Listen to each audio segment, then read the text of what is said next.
Welcome back to FP Executive. I'm John Turley-Ewart. I'm here with John Fursey from IBM. You've had years of experience consulting in the financial service sector, and you lead the IBM's consulting in this area. Right.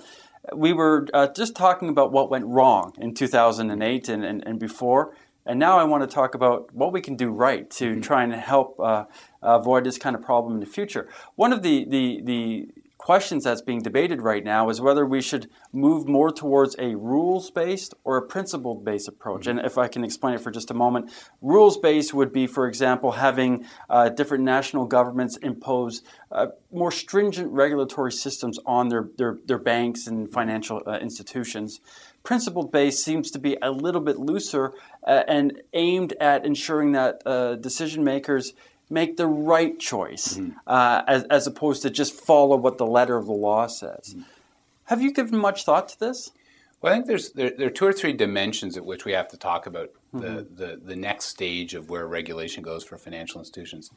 First is that no one body is going to solve it. Some of the problems that happened the last time around is we had national governments operating in individual countries trying to regulate large transnational organizations in a manner driven by their local national interests. And you saw issues in places like Iceland and other places that came from that.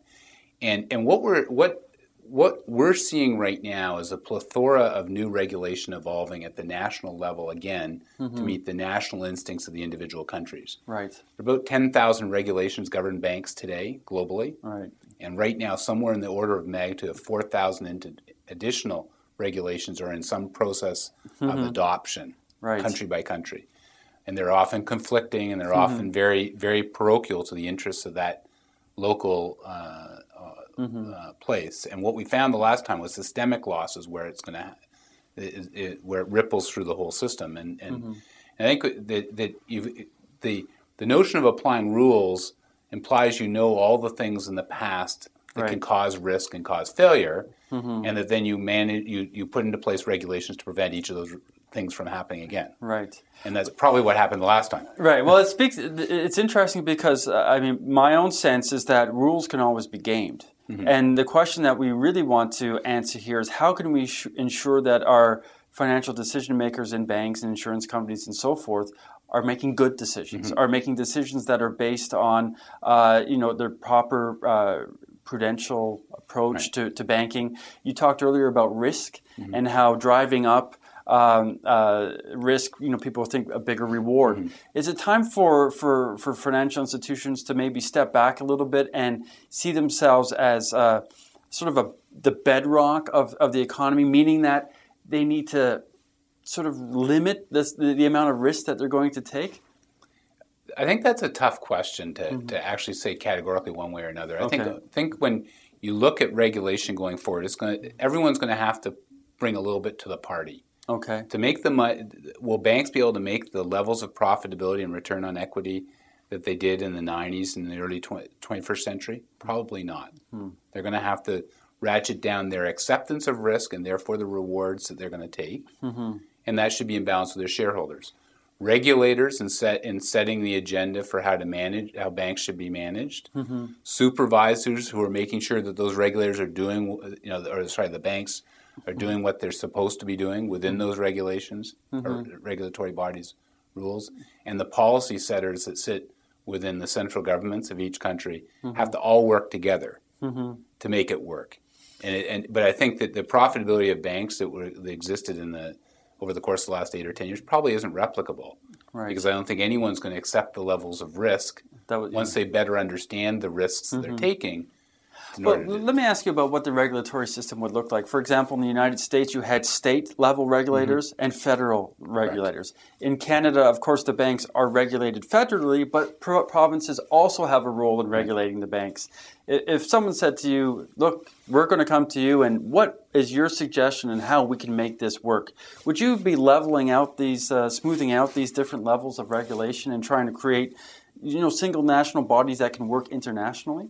I think you have to. Eventually, you have to move towards single regulation so that people can't use the word gaming the system. Right. That they can find the most favorable regulatory or supervisory environment to do what they want to do. That's not particularly positive way to manage, stay out of crisis. Right. Because people go to the place which is going to allow them to do what they want to do. And so I think that the moves in the United States to bring together probably under one regulatory body who will not be the supervisor, so they'll separate supervision from regulation a little bit, that will happen. And here in Canada, we have federal regulators, we have provincial regulators. Certain industries are more provincially regulated, like credit unions and insurance companies, versus the banks, by their nature, are chartered federally, and so regulated by a federal regulator. And I think that those groups have to at least come together with a common set of rules.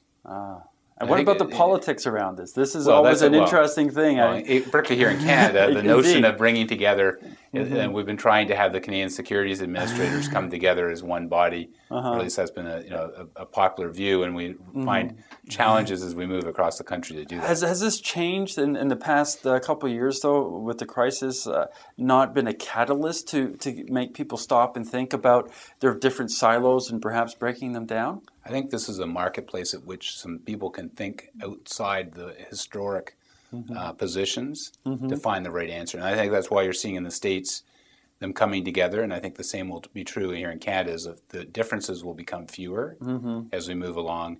And through the IMF and the G20 groups, in terms of they're looking at the Financial Stability Board, going in globally to try to have a common set of principles to oversee banking globally, will be a similar sort of good step to start to bring, almost level the game.